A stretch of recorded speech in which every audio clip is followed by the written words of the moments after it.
বিজেপিতে সুখেন্দু শেখর, সুস্মিতা প্রকাশচিক জুনে রাজ্যসভার এমপি পদে ইস্তফা। সল্টলেক কার্যালয়ে পদে যোগ 3 প্রাক্তন তৃণমূল সাংসদের।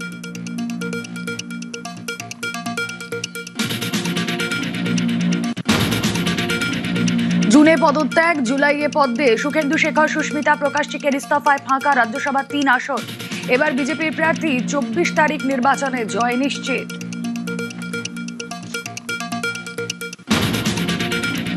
সোমবার বাড়িতে যান অমিত শাহ। আজ নবান্নে মুখ্যমন্ত্রীর সঙ্গে সাক্ষাতে জল্পনা। উত্তম জন্মজয়ন্তী পালন টলিউড নিয়ে আলোচনা। বৈঠকের পর দাবি অভিনেতা প্রসেনজিৎ চট্টোপাধ্যায়। আমার সঙ্গে কারোর কোনো রাজনৈতিক কথা আলোচনা সেদিনও হয়নি, আজও হয়নি। কোনো দিনই আমি ভাবি রাজনীতিতে আসবো, সব থেকে আগে আপনাদের ডেকে বলবো যে আমি রাজনীতিতে আসছি।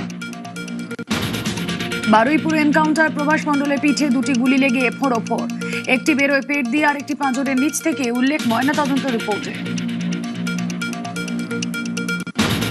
পুলিশের তত্ত্বই জোরালো, ময়নাতদন্তে পালাতে গেলে প্রভাস মণ্ডলকে গুলি। দাবি পুলিশের, পিঠে গুলি লাগার উল্লেখ পিএম রিপোর্টে। পালাচ্ছিল বলেই কি গুলি পিঠে?